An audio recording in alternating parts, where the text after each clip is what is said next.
नमस्कार, मैं अमित यादव। दोस्तों, ऐसा मानकर चलिए कि पश्चिम बंगाल का चुनाव प्रधानमंत्री नरेंद्र मोदी और ज्ञानेश कुमार ने हाईजैक कर लिया। यानी कि देखा जाए तो अब पूरी तरीके से फर्जीवाड़ा बंगाल में होने जा रहा है और ममता बनर्जी की सरकार हमें लगता है कि इस बार नहीं बनने वाली, क्योंकि जिस तरीके से मोदी और ज्ञानेश कुमार काम कर रहे हैं बंगाल में, अब ऐसा लग रहा दोस्तों कि भाजपा की सरकार बनाकर हिस्से ज्ञानेश कुमार मानेंगे। दोस्तों, बहुत बड़ी खबर सामने आ गई है।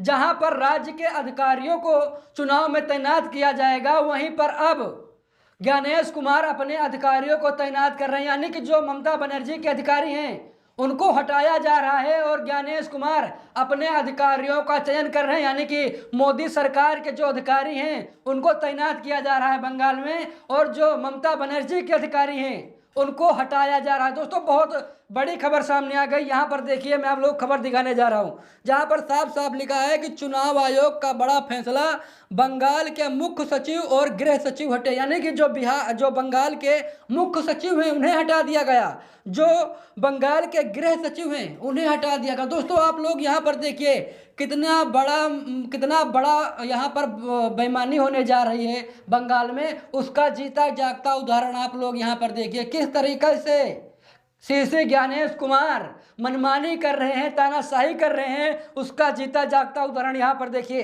बंगाल के मुख्य सचिव को हटा दिया गया, बंगाल के गृह सचिव को हटा दिया गया। दोस्तों, तो आप लोग समझ सकते हैं कि किस तरीके से बंगाल में फर्जीवाड़ा होने जा रहा है। दोस्तों, सीधा खबर देखिए, लिखा है कि चुनाव आयोग का बड़ा फैसला, बंगाल के मुख्य सचिव और गृह सचिव हटे, जाने किसे मिली नई जिम्मेदारी। आप लोगों को मैं दिखाने जा रहा हूँ भाई, किसे नई जिम्मेदारी मिली है, किसे चुनाव आयोग ने चयन किया है, किसका। यहाँ पर देखिए, लिखा है कि आचार संहिता लागू होने के बाद तुरंत बाद चुनाव आयोग ने पश्चिम बंगाल के मुख्य सचिव और गृह सचिव को हटा दिया।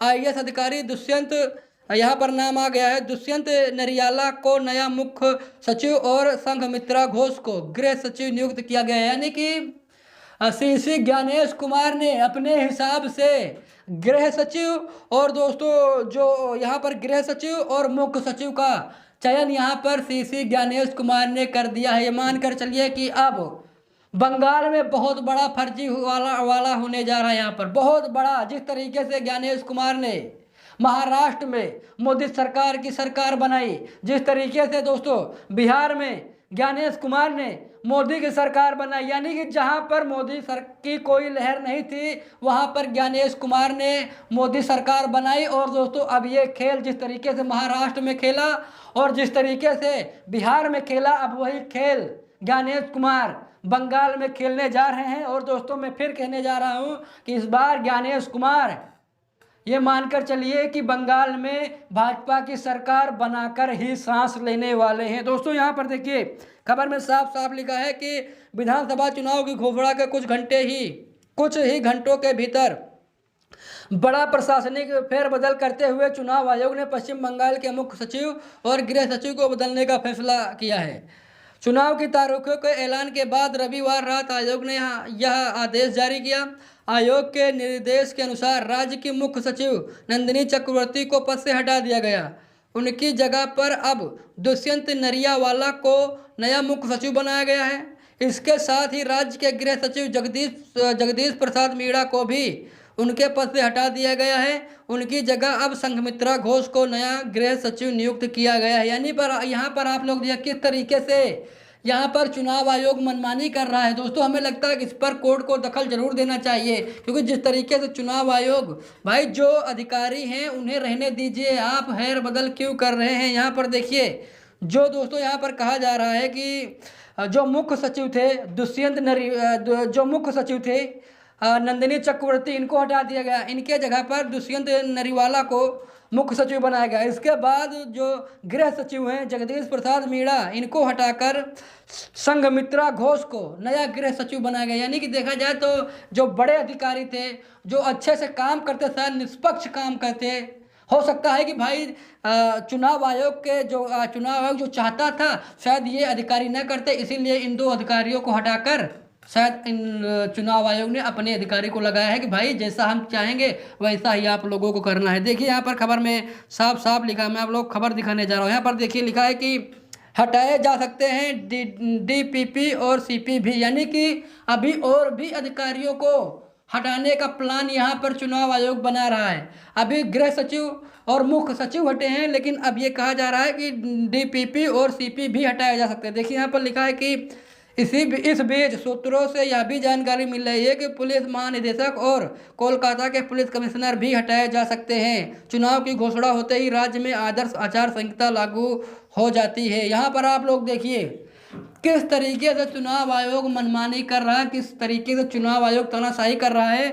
अभी उन्होंने मुख्य सचिव और गृह सचिव को हटाया और अब दोस्तों ये खबर सामने आ रही है कि शायद पुलिस महानिदेशक और कोलकाता के पुलिस कमिश्नर को भी हटा दिया जाएगा। यानी कि जहां जहां पर लग रहा है कि भाई यहां से टीएमसी जीत जाएगी चुनाव, वहां पर चुनाव आयोग बहुत बड़ा खेला खेल रहा है।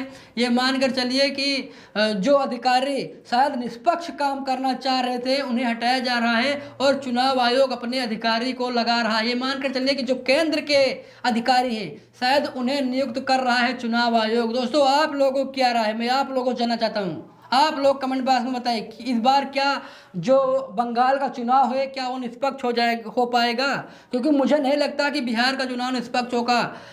एसआईआर लाने का सबसे बड़ा मकसद यही था कि किसी तरीके से बंगाल का चुनाव फतेह किया जाए। दोस्तों ये भी कहा जा रहा है, ममता बनर्जी ने कई सारे आरोप लगाए जहां पर कहा कि भाई एसआईआर के जरिए लगभग बड़े पैमाने पर चुनाव आयोग ने टीएमसी के वोट काटे हैं। एक तरफ वहां पर धांधली की गई और अब यहां पर देखिए कि किस तरीके से अधिकारियों को हटाया जा रहा है। जो अधिकारी निष्पक्ष होकर काम करते, चुनाव आयोग के साथ मिलकर काम करते, अब उन्हीं अधिकारियों को हटाया जा रहा है और उन्हीं अधिकारियों को चुनाव आयोग चुन रहा है जो चुनाव आयोग की दलाली करेंगे। यानी कि जहां जहां पर चुनाव आयोग चाहेंगे, यानी कि सीसी ज्ञानेश कुमार जहां जहां पर चाहेंगे वहां की सीटों पर भाजपा को चुनाव जिताएंगे। दोस्तों ऐसा लग रहा है। यहाँ पर देखिए खबर में साफ साफ लिखा है कि इस दौरान चुनाव आयोग को प्रशासनिक स्तर पर कई विशेष अधिकार मिले जाते हैं।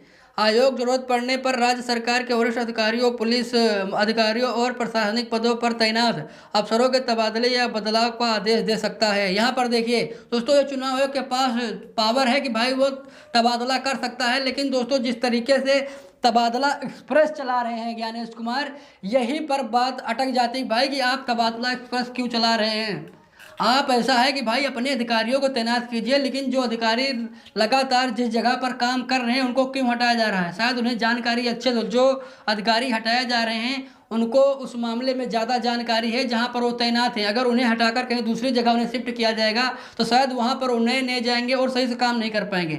शायद इसीलिए चुनाव आयोग बहुत बड़ा तबादला कर रहा है, हेरा फेरी कर रहा है। और दोस्तों आप लोगों को क्या लगता है, क्या आपकी पश्चिम बंगाल का चुनाव निष्पक्ष हो पाएगा या फिर नहीं? कमेंट बॉक्स में अपनी राय जरूर दीजिएगा। मिलते हैं दूसरी वीडियो में, तब तक के लिए बहुत बहुत धन्यवाद।